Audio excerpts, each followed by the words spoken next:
Hi, everyone. Barry McGuire here.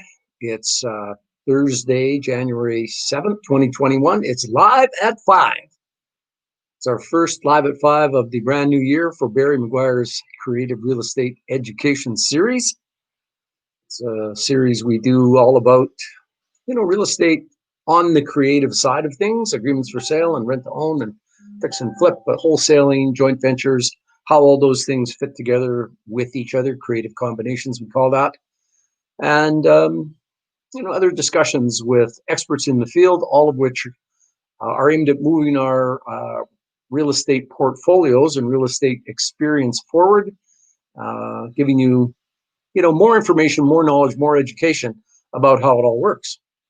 So about every third week, we do Tales from the Trenches. Those are real life. Donna's shaking her head in the corner.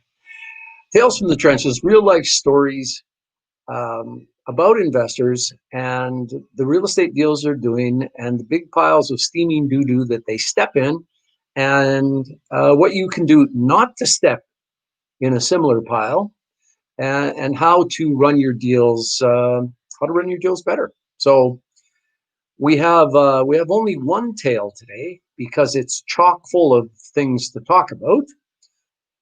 This is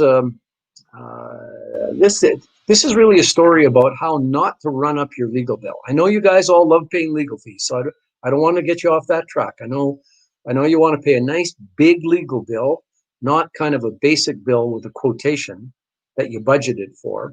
You'd rather just, pump that bill up, pay Barry more money.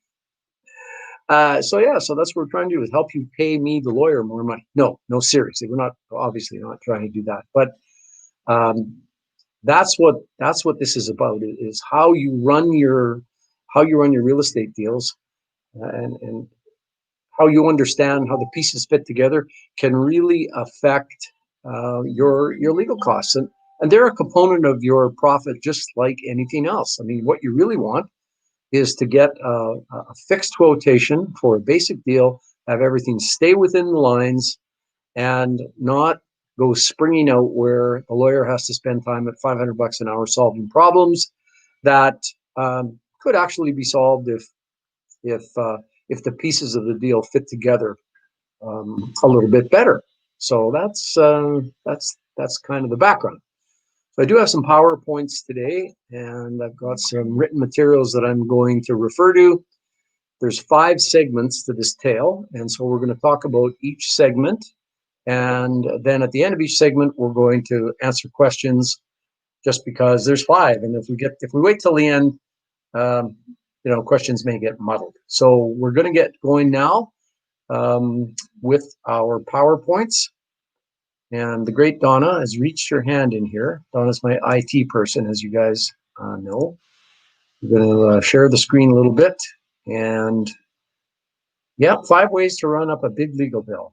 This is on a creative deal, and were they successful? Well, was creative, but was it successful? I guess overall it was successful, because our clients made a profit at the end. But let's get started here. Donna, can I just get going? Mm-hmm. All right. So, backwards here, huh? Go backwards. And hit the first. Tales from the Trenches. And then, there. That's pretty sensitive. I think I can just use this, huh? There we go. Okay. Okay, so here's the background. So we had a brand new file, and it looked like it might be a fix and flip file, but I wasn't quite sure about that. So I gave the client a call. I mean, I thought it was a fix and flip file because there were 2 schedules attached. One was for a whole bunch of deficiencies, and the other one was for a rental guarantee. And I've seen that before. So anyway, I gave her clients a call, and they confirmed that yes, it was it was a fix and flip. And the first thing that we saw was a deficiency schedule. So this is the first issue. There were 20 deficiencies, and the contract said that there was a $10,000 holdback. $10,000 holdback for the deficiencies. But the trick was, and one of the issues was, that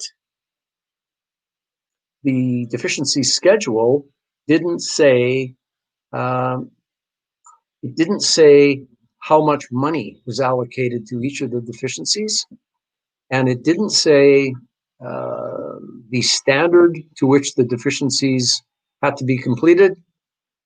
So, for instance, it said, bathroom has to be painted, but no dollar figure for that, and um, no specifications. So it didn't say that it's a bathroom and therefore it needed a good solid undercoat, and then some decent quality semi-gloss paint, one coat or two, what color. So the deficiencies were listed and the holdback global number was there, but nothing specific. Nothing specific. So that was the first thing. The next thing was that there was a rental guarantee schedule. Now, rental guarantees can be really good if you are a seller and you're looking to find a buyer, and the suites aren't rented at the time that the buyer takes over the property. Buyers are always edgy about that. They're often edgy. You say, they say, it looks like the property can be rented for a certain amount of money per month. So we have an upstairs and a downstairs. And it's better for you as a seller. I think it's an easier sale if you say, well, we're doing our best to rent to qualified tenants, and we're looking to get this amount of rent, and we think we can do that and have tenants in there by closing. But if you say, and we guarantee that we'll give you a 2 or a 3 month rental guarantee that says if the suites are not rented by the time that closing occurs, you will get this amount of money per suite. So great in theory, it's a little tough in practice, which we'll get into in a while. Third up, of course, you've heard me say this a million times, that we always get a title search when we are working as your legal team. You should be getting one too. And you'll find out why it would have been great if these sellers had obtained a title. But when we looked at it, there was $500,000 worth of financing. Got my calculator out. There were, I think, 4 mortgages against the title. And when I added them up, they added up to $500,000. Sale price was $440,000. Uh-oh, not enough money coming from the sale to pay out the financing. So that didn't look good.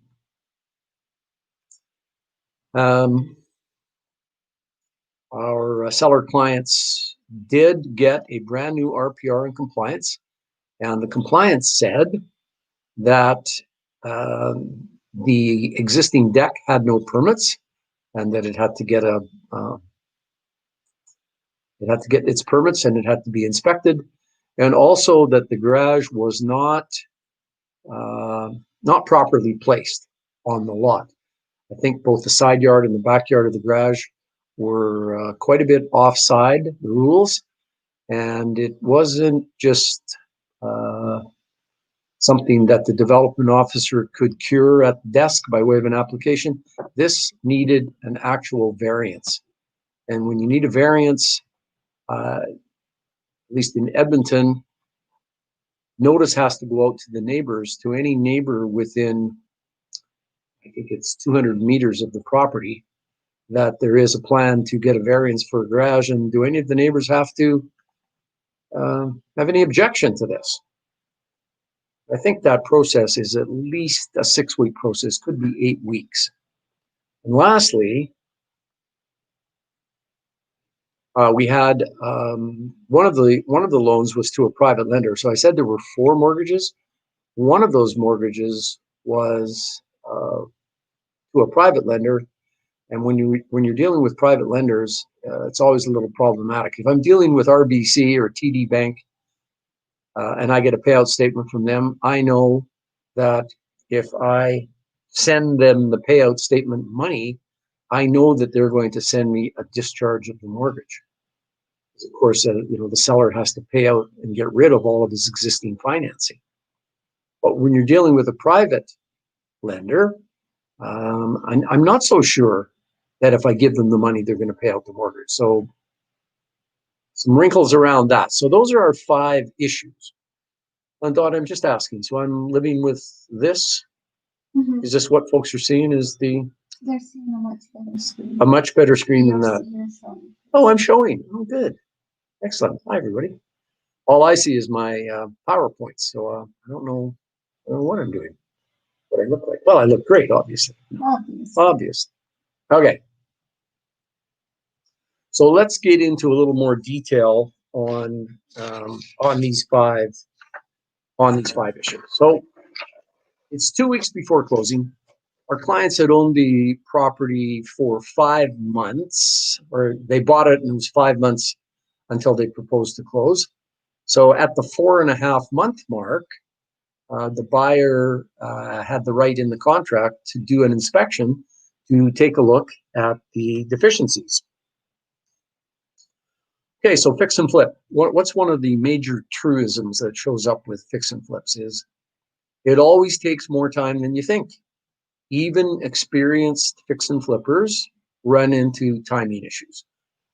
It's really, really difficult to judge the amount of time that it will take you to do the job and to fix all of the issues and then to match it up with the closing date. It's just tough to do. And this was fairly typical in that it was taking longer than what our clients thought. Nevertheless, they thought they were going to be farther along than they were, but the contract said the buyer had a chance to had the right to come and do an inspection. So about 2 weeks before closing, he showed up with his realtor, did their inspection, and it showed that there were about 20 deficiencies, and it looked like it was going to take a couple of more weeks to complete, which wasn't too bad because it's 2 weeks before closing. If all goes as planned, they'll all be done by the closing date. But because the deficiencies were not completed at the 2 week before closing inspection, and because the contract was written only to kind of give a list of the deficiencies and a global holdback of $10,000, the discussion started at that point about, okay, how is the holdback really going to work? The seller wanted to divide the holdback up, divide the holdback by the deficiencies and say, so if we have to paint the downstairs bathroom, what's the holdback for that? Say $1,000. So if the bathroom was painted and adequately done, then $1,000 would be released, and so on and so forth for all of the 20 deficiencies. That's what the seller wanted. The buyer wanted the whole $10,000 held until all the deficiencies were done. So arguments going on about that, discussions around exactly what the fix-up meant. So we talked about the bathroom. The deficiency schedule said basement bathroom will be painted. The seller will finish painting basement bathroom, something like that, without any details. And all of the deficiencies were like that. It was a very bare bones description of what fixing the deficiencies meant. And then we have the argument about should 10,000 be held until everything's done, or should it be released on a deficiency by deficiency basis? There was no mechanism for who would be the judge of whether or not the deficiency was properly done. There's often a big gap between what the seller thinks, being the person who has to complete the deficiency, versus the buyer who has a different idea about what it means. And so there was no way of deciding, no way of judging whether or not the deficiency had been adequately done. So that's 2 weeks before closing. Those are the discussions that went on, and they made some progress in there in terms of defining what it would mean to fix the deficiency, but they didn't solve it all. Turned out, I think, that all of the money had to be held until all of the deficiencies were done, and they expanded the description of what it would take to adequately fix. But they were trying to fix a bad schedule, and they didn't quite get it done. So the issue for you, I mean, this is all about running up a big legal bill with deficiencies. When the inspection is done 2 weeks before closing, that's when the argument and the issues start between the buyer and the seller. And guess what? As a lawyer, I get involved in trying to help them work their way through some wording.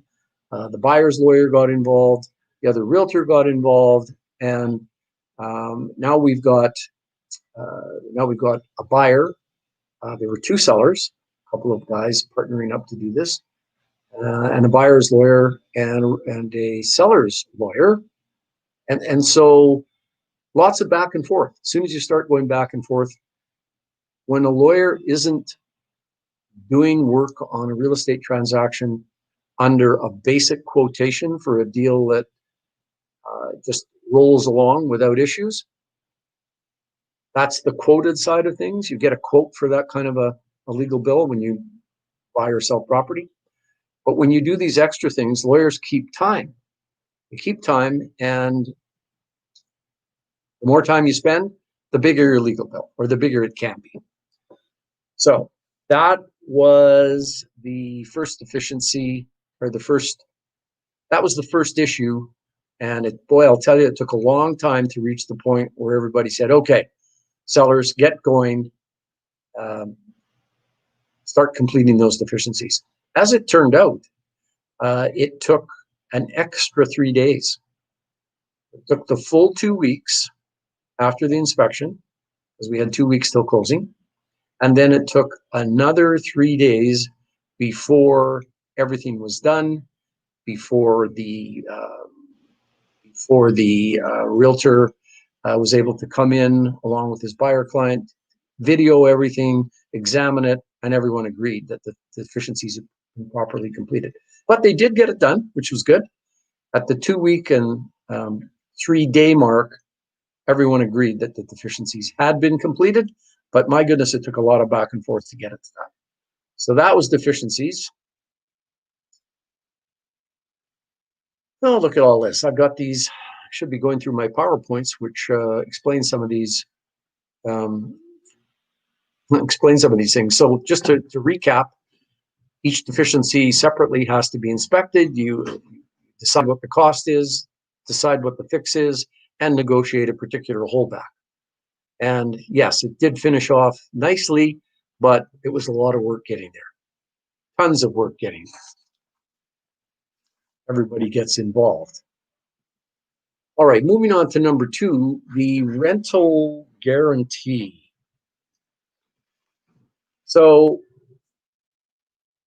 rental guarantees were fairly popular around the time that I was working on this one. I haven't seen too many lately, but at the time this deal was moving forward, which was about 1.5 years ago, I think, I saw a lot of rental guarantees.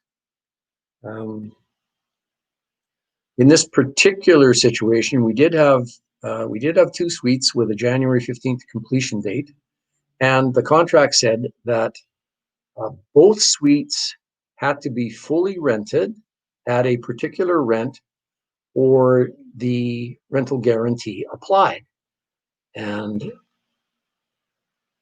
what turned out, is that even though there was a closing date for January 15th, they found a really solid tenant. These are the sellers who are trying to rent the place out and have it all rented by closing. The sellers found a really solid tenant for the upstairs. And in this particular house, the upstairs suite was getting just some basic upgrading, paint and carpet, a few other things. Not very much being done up there, and the upstairs suite was ready to go. Most of the work was being done in the new secondary suite in the basement. So they moved the tenant in on January 1st. They gave that tenant a bit of a rent incentive, a little bit of a discount. They were charging higher February rent other than what it said in the contract. On the basement side of things, on the closing day of January 15th, it wasn't rented. It wasn't rented. So we had to go to the rental guarantee on the basement suite.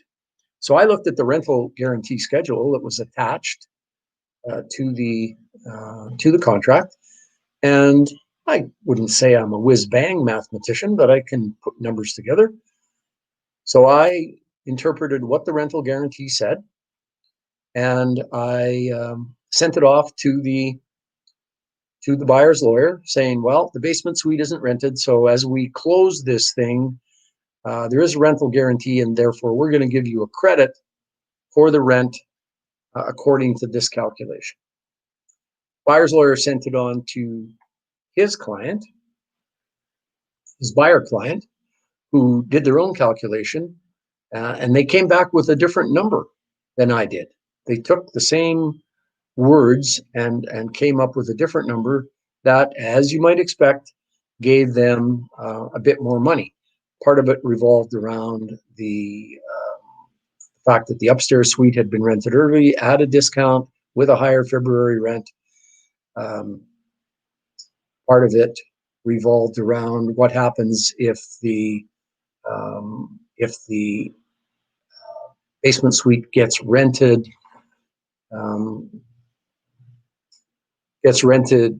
shortly after closing. So I think I said that this rental guarantee was, I can't remember, going to go for 2 or 3 months.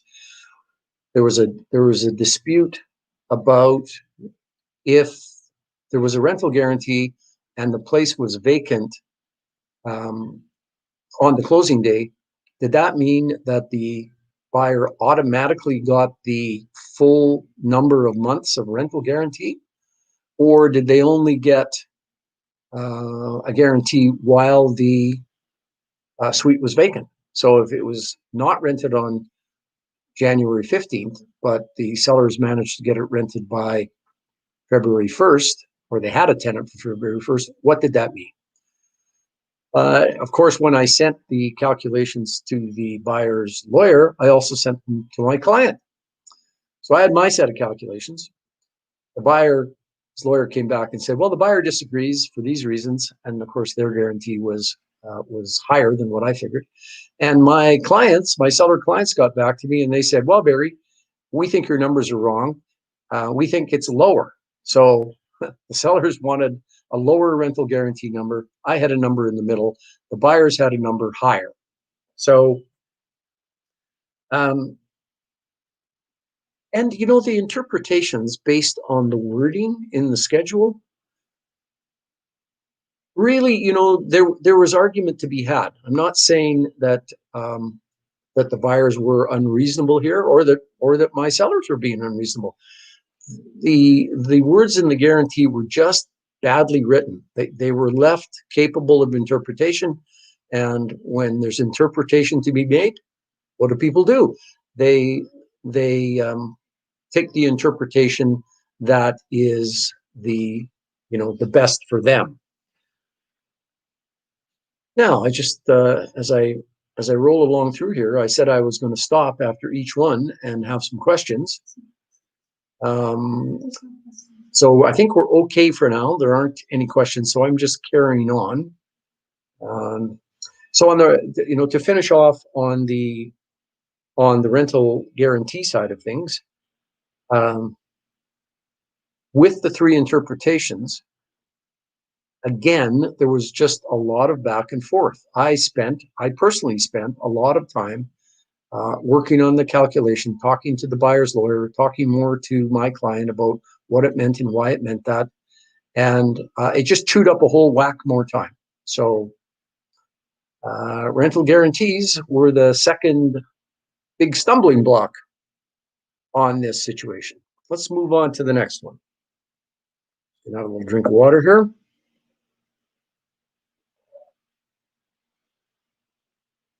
There we go. All right. All right. Number 3, how to run up a big legal bill. Firstly, with deficiencies. Secondly, with rental guarantees. Thirdly, with negative equity. Negative equity. Oh, darn. So as I said earlier, the title showed 4 mortgages.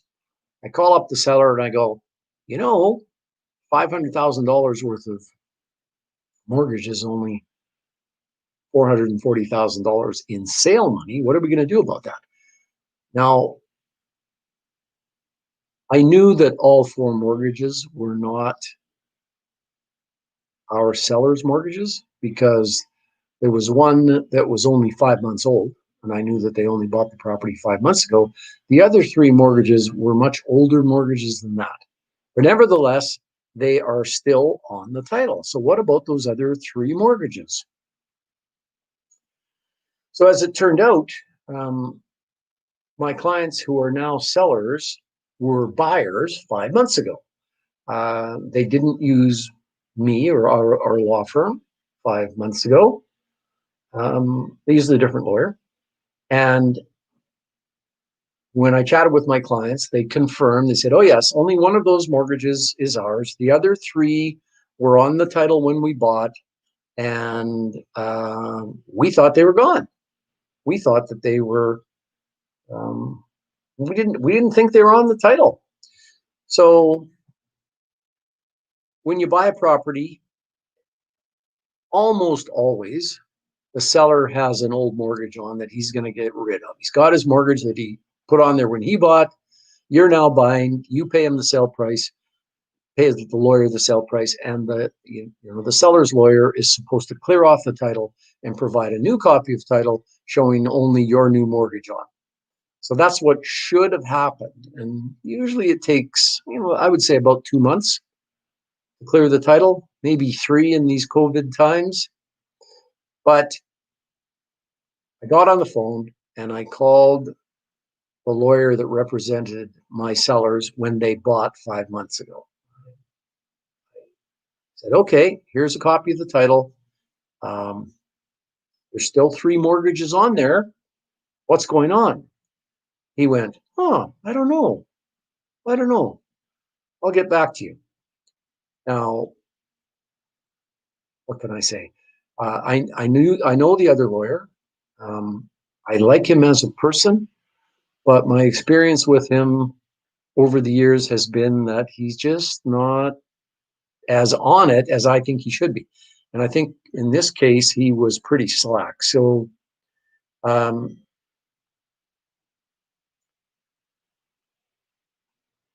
thing of it is, when I'm now acting for the sellers, I have to promise the new buyer's lawyer that I will clear the title. And I can promise him for my seller client's mortgage that they put on, but I can't promise for those other 3 mortgages. Those are not under my control. So I'm not in a position to close this deal because I can't give that promise to the new buyer's lawyer that I will clear the title of those 4 mortgages. So I have to get at this a different way. So you see the pattern here? There's a problem, and I have to spend a bunch of time trying to solve the question. So solving this meant I called the lawyer that acted for my clients when they bought. What's going on? I say to him, there's these 3 mortgages are on title. He says, I'll get back to you. So to his credit, he called me back in a couple of hours and he said, you know, I did pay out those mortgages. I looked at my records. I can see the copies of the checks to the 3 mortgage companies, but I only have 2 of the discharges. I only have 2 of the discharges. I said, well, where's the 3rd one? And he goes, he's a bit, shamefaced about this. He goes, you know, I haven't followed up on that. I've been so busy. Oh my God. Um, and I'm making this call to him right at the time I'm opening the file and I get the title search and I see that there are those 4 mortgages on there. That's when I'm calling him. Closing date was January 15th. I wasn't phoning him on January 14th saying, hey, can you clear the title? I was calling him at least 2 weeks before. And then it was frantic. I'm telling you, it was 2 really stress-ridden weeks while the seller's lawyer followed up with, I think it was another private lender, in order to get that 3rd discharge. And he finally got the discharge, and he needed to get it through land titles. So it was right up until the last minute, just before closing, when he finally told me that he cleared the title and he gave me a new title proving to me that he had done that. And it was only at that point that I was able to get in touch with the new buyer's lawyer and give him my undertaking and say, okay, I can now give you my undertaking that we will in fact clear that title. But yeah, it actually took the 2 weeks and 3 extra days to finally sort this out. And I was very nervous about this side of it, just because much as I like that other lawyer, anyway, I was very edgy about it. And I spent a lot of time on the phone with him, getting to the point where I had some confidence that the issue would actually be solved. And it, in the end it was, but yeah, a whole bunch more time checking it out. Next item, how to run up a big legal bill because of your real property report, the RPR.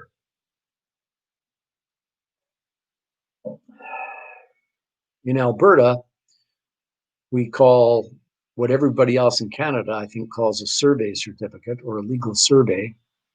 We call it a real property report.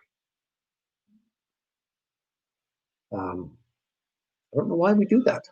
It's just Alberta being different again. We call it a real property report.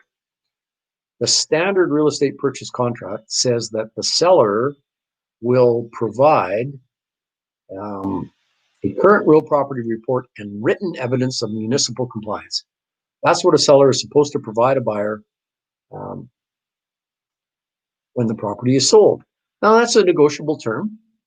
And in this particular case, my seller clients, when they bought, did not get an RPR in compliance. The seller, to them, said they didn't have one. They're going, well, we're going to do a bunch of renovations, might be doing some outside. So they agreed to accept title insurance in lieu of an RPR. And I think you guys have all heard me talk about this enough that I'll just say it again. A real property report, or RPR, and title insurance are not the same thing. One is not a substitute for another. And that's another bigger discussion that we'll have during another session of Tales from the Trenches, because it's really, RPRs are the single biggest problem that we have in real estate deals. They generate problems far beyond their importance, but nevertheless, the contract says the seller is going to provide the RPR in compliance, and lots of times there's huge issues just getting it solved.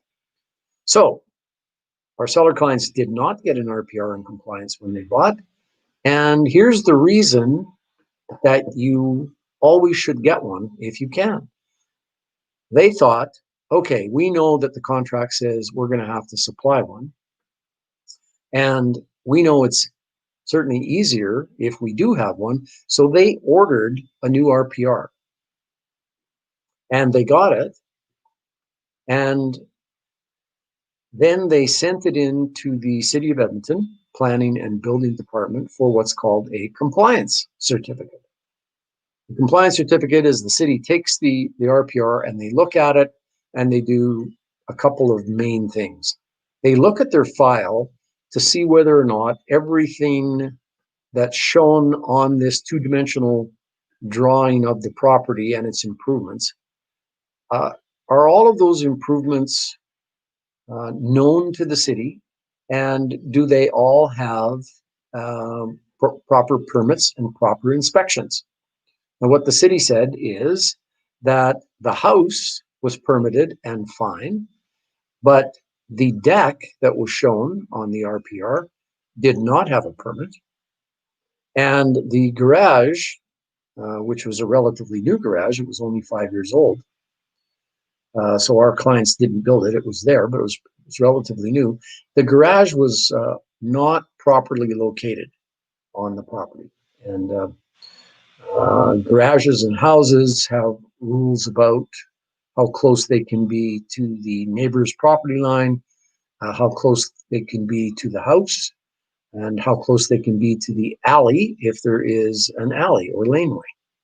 And this garage was not properly located, and sometimes they're just off by a few centimeters or a few inches, but this one was off by quite a bit, enough so that the development officer on the planning desk at the City of Edmonton could not make the decision himself to let the garage stay as cited.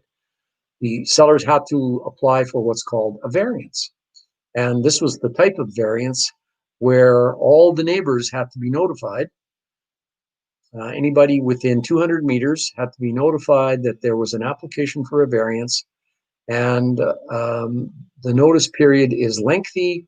I think it takes 6 to 8 weeks to work your way through the city process when it's one of these kinds of variants.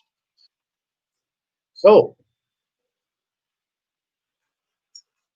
what happened here? Our clients immediately made application for the deck permit, and when you do that, you have to make a drawing of the deck. It doesn't have to be a professional drawing, but it's got to provide enough information that the development officers at the city can tell what's going on.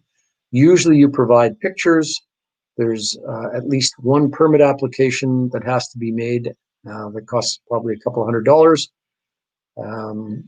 The city then looks at that. They come out and have a peek, but they did get that deck permit right at the completion date. So that turned out not to be a problem, but again, it's more time for me to talk to them about what they have to do, and more time for them to go and make these applications, right while they're trying to do everything else and frantically work on getting this property ready for their closing date when they're already behind.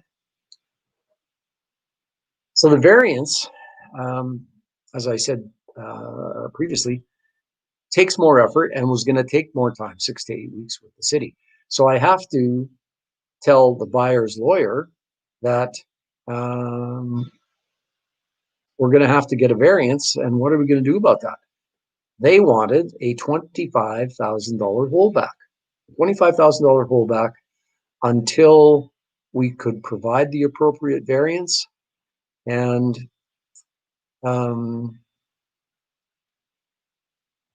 then some discussions around what happens if we can't get the variance. What's going to happen if we can't get the variance? Well, the only real solid answer to fixing that question is you have to move the garage. To move the garage so that it meets the city setback requirements. In this case, it was too close to the alley and too close to the neighbor. Back and forth, negotiating up and down, all around. I talked to my realtor client, pretty experienced realtor, and he went, I got a quote the other day that a similar style of garage could be built for $15,000. So the $25,000 holdback is obviously way too big. if we can get a brand new garage done.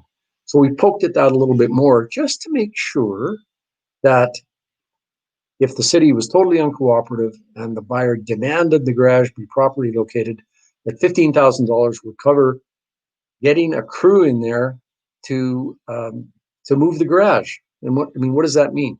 It probably meant extending the garage pad and the footings, and then detaching the garage from its existing pad and footings, and then picking it up and moving it and reattaching it, and maybe another inspection. But nevertheless, the holdback was reduced to $15,000, and that's how we solved that issue. Phew, my goodness. Now, just want to scroll through these. I'm missing a number here, Tia. I've got deficiencies up as number 2 when I thought it was number 1. It is in the number 1 slot. Yeah, It's just not numbered as number 1. It's a wrong number. Okay. All right. So that's the background, folks. My goodness.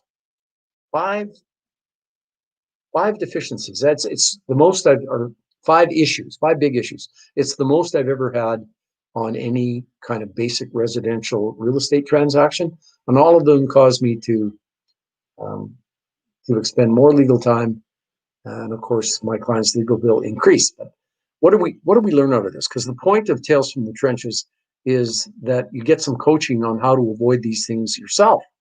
No point just listening if you don't get some ideas about how to avoid it.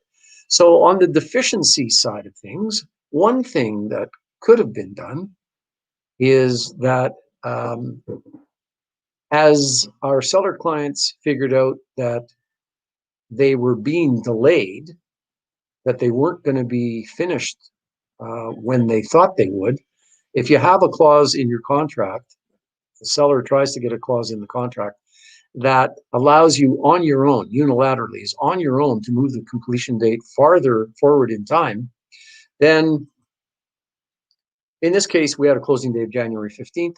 If they had a clause in there that allowed them to maybe on a one-time basis move the closing date to February 1st, say, that would have allowed them to do what they did in the end anyway, which was get almost all of those deficiencies done in the 2-week time period. I mean, it did take them, in this case, 2 weeks and 3 days.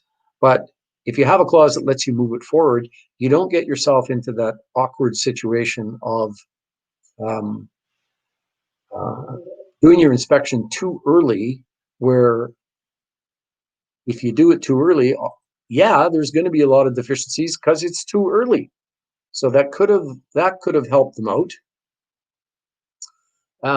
The other thing is that, as I said earlier, there was just a really bare bones description of what the deficiencies were, and it didn't say in detail what they were, and it didn't say in detail how they would be resolved or who would be the judge of whether or not they were resolved, and it didn't distinguish between the allocation of the $10,000 holdback to individual deficiencies,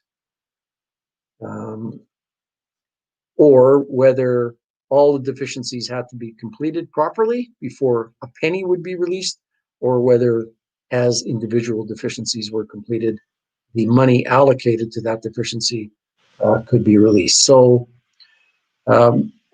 deficiencies and holdback clauses are kind of tricky. They're worth spending some time on with your realtor or with your lawyer to get a clause that kind of settles the arguments and makes it clear how the deficiencies will be corrected and judged and money released. So you can do work in that area that makes life a lot easier for you. So that was deficiencies. Rental guarantees. Well, I have to say that for all of the files that I've worked on with rental guarantees, and I think that's about 4 or 5, they don't show up that often, but not a one of them operated properly. They were short on words. and long on interpretation, and that leads to arguments. Right? So I think they're a great way for a seller to convince a nervous buyer that that they should purchase a property with the confidence that the suite or suites can be rented um, at the guaranteed rent amount. You know, you just can't pull a guarantee rent out of the air. I mean, you have to do some research and probably guarantee a market rent, but buyers are far more likely to buy if, when they buy, the suite is either rented or they have a guarantee that gives them more time to get it rented. So I think it's great for sellers to have that. It makes buyers more comfortable, but my goodness, they are difficult to interpret. They really are difficult to interpret. So I think my only suggestion here is, again, you got to spend more time on writing up that rental guarantee. And I think one way to improve this situation is to run a few scenarios. Say, okay, it's supposed to close on January 15th, and here's what we've written.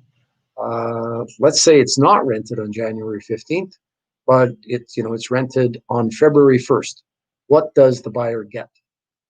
And I think you work with buyer and seller to come up with that, and likely you end up with different interpretations of the same clause. Now, that's the time that you can say, "Whoa, hold on here, hold on." We've both tried to interpret the rental guarantee against a particular monetary or rental scenario, and we're all coming up with different answers.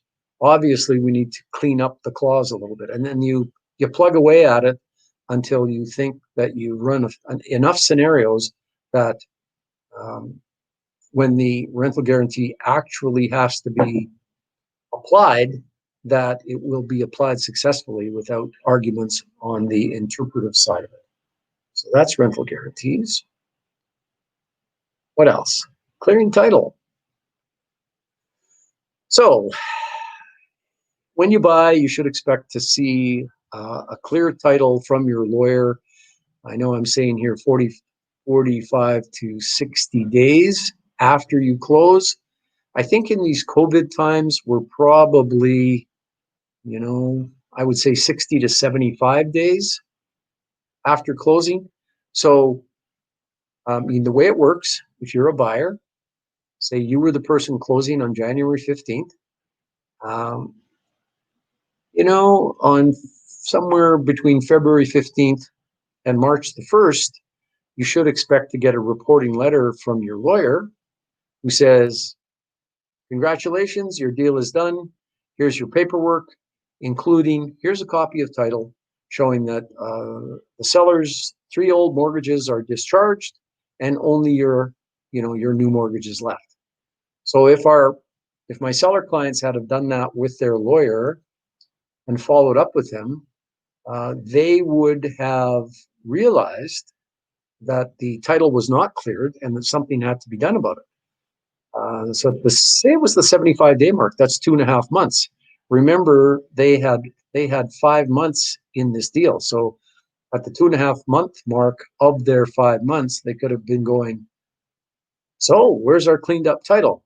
And the lawyer at that point would have gone to his file and probably found the same thing that he found when I talked to him, which is that he had in fact paid all the money to the 3 lenders, but he only had 2 discharges and he was missing one. So he could have, that would have spurred that lawyer on to earlier action, and our seller clients would have been able to follow up with him on a regular basis and would have been able to say to him, "Listen, we have a sale showing up 2.5 months from now, and we need a clear title." So if you are a buyer and you haven't received a report from your lawyer, let's say 60 to 75 days after the deal closes, you should be calling your lawyer and saying, "Where the heck's my title? Where is it?" So that's number 4, clearing title. The real property report and compliance. So in this case, as we said, our clients didn't get one when they bought. The thing about not getting the RPR and compliance when you buy is if there are problems, and you accept title insurance covers over problems. It doesn't solve problems. Title insurance has its place. It's got its own worth, but it's not a real property report, and it covers over problems. So if you don't get that RPR and compliance when you buy, then if there are difficulties with the property and your buyer makes you give an RPR and compliance when you sell, then guess what? That's when you discover the problems. So overall, the best way to cover yourself here is stick with what the contract says. The standard real estate purchase contract here in Alberta says that the seller will supply an RPR and compliance. And so as a buyer, you should stick to that. And the seller goes, well, I don't have one. I didn't get one when I bought. Or, I've built a brand new house and I didn't get one. Or I've done a renovation. Or the old one that I have doesn't represent the property the way it is today. I mean, your response to all of that can be, appreciate what you're saying, but I really need that RPR and compliance because I need to know what's going on with the property. So if this is a negotiable thing. Just because it's in the contract doesn't mean that it can't be negotiated out of the contract. What I'm saying to you folks as buyers is don't give up too easily. Don't listen to anybody who says, oh, well, the seller will give you title insurance. It's not the same thing, doesn't tell you what the problems are. And when the problems show up, title insurance doesn't fix them for you in most circumstances. So that's your starting position when you buy. If you're not going to get one, then you should, before you give up on it, you should call your lawyer and say, buying a property, seller doesn't want to provide the RPR and compliance, what should I do? I mean, there are different circumstances, aren't there? Sometimes let's say what you want to do is you want to build your dream home on this lot. And so you want to build your dream home. It's 2.5 stories. It's a certain square footage. You need to know the lot size in order to find out whether or not what you plan to build and the size of the thing you want to build is allowed by the city. What if you want to add some square footage to the existing home and you plan to do a renovation out the back? The city says there has to be a certain amount of space between the garage and the back of the house. If your addition that's going in the back is going to encroach on that required backyard, will the city give you a variance? I mean, are you going to be able to build what you want to build? Now,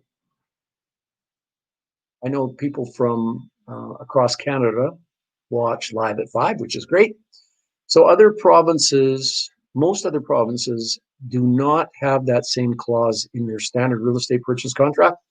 I believe most of them say if the seller has a survey certificate, because they don't call it a real property report, or a land surveyor's report, sometimes they call it. If the seller has such a document, he will provide it to the buyer. He doesn't have to provide it. If he doesn't have one, he doesn't have to go and get one. So for you folks in other provinces, it is important for you to understand what a real property report or a survey certificate or a land surveyor's report, what it reveals, and important for you to know what you're going to do with the property and whether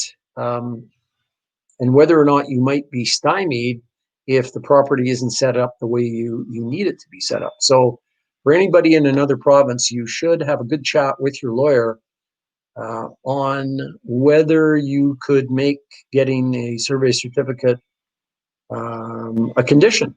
You could try and make it a condition that your seller provide that to you and that it show no problems. Again, that's a negotiated thing. Sellers will resist that. Well, too bad.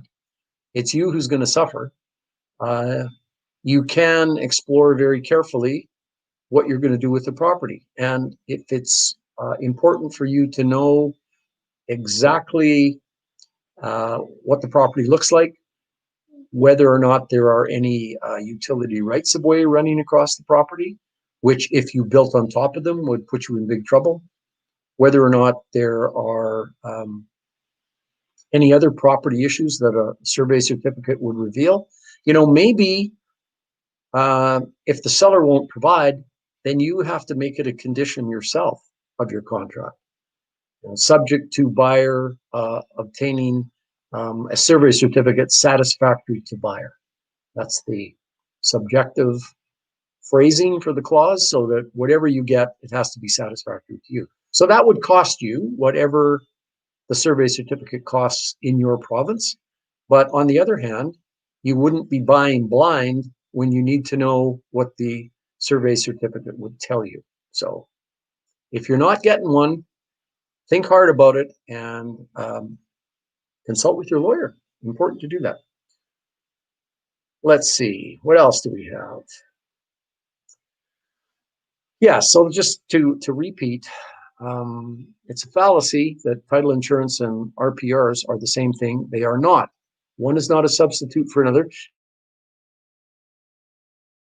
Now, they are complementary. I actually believe that you're better off if you have the RPR in compliance and title insurance, but they are completely different. And for the RPR, if you don't solve the issues when you buy, you have a great chance of having to solve those issues down the road when you sell. So get rid of it at the beginning. It's a way better idea for you. And our last item is the discharge of mortgage. So the lender to our client, our seller client, was a private lender, and that happens a lot on fix and flips. His mortgage said that the buyer had to pay for the cost of preparation of the discharge of mortgage. However, in Alberta, the Law of Property Act says that when the borrower pays the lender all the money that's owed, the lender has to produce that discharge of mortgage at no cost to the buyer. Other provinces do it differently, but in Alberta, the lender is supposed to supply at no expense.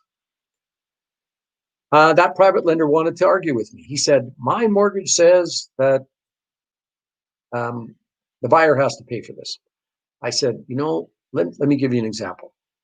Under the Residential Tenancies Act here in Alberta, it says that the security deposit or damage deposit can be only no more than 1 month's rent. So if you and your tenant say, how about if we make the security deposit 2 months rent or 3 months rent? You can agree, as landlord, you can agree with your tenant that that's what the security deposit is. But if there's a fight about it, you can't override the Residential Tenancies Act that says it can only be 1 month. So when the lender has in his mortgage that the buyer has to pay for the discharge, he is trying to override the Law of Property Act, which says that it has to be produced at no expense to the borrower by the lender. In any event, we went round and round and had arguments about this. He was a very stubborn guy, and I went, you know what? This is just costing my client way too much money. So in the end, we produced the discharge, and he came in and signed it in our office. So, but you just have to be aware of that. Anyway, 5 things on this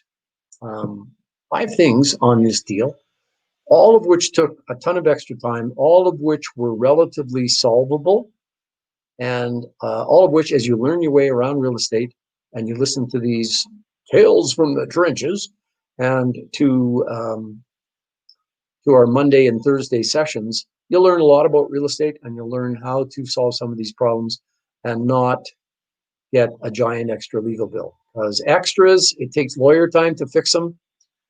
Yes, we can give you a basic quotation for a basic deal, but those extra issues it just means an extra legal fee. And so if you learn how to deal with those issues, how to negotiate them properly, how to get rid of them as you move your way through the contract, then you won't get an extra big bill. And I know nobody wants that, and I don't want to do it either.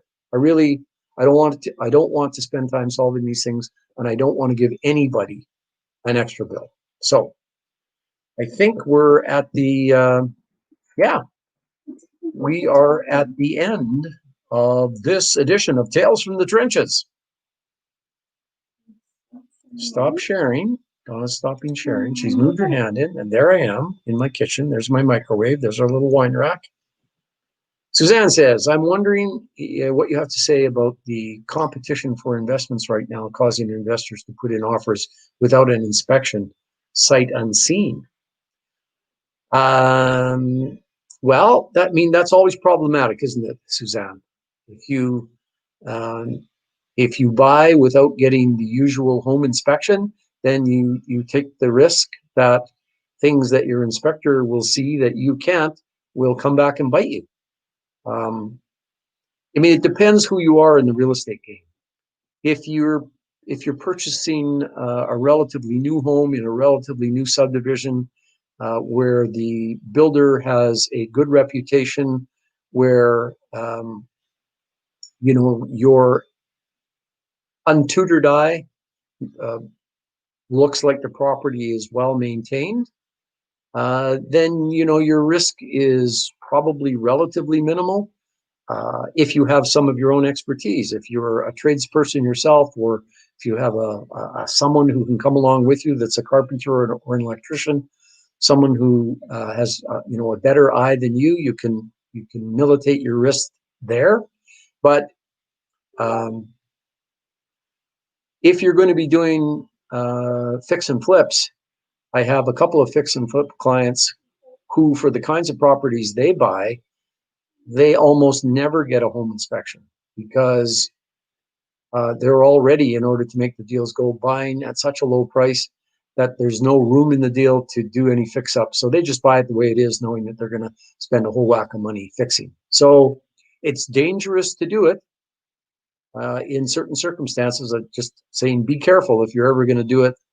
If you're ever going to buy a property without a home inspection, just because it's lots of competition, you just got to be careful. Any other questions? No. All right, folks. We got, Don and I have another webinar with some friends of ours that we're going to, I guess it's not a webinar, is it? We're going to have a chat with some friends on Zoom. Yeah. Anyway, scheduled for 6 o'clock. So thanks for tuning in. We'll be back again next week, next Thursday. And Monday.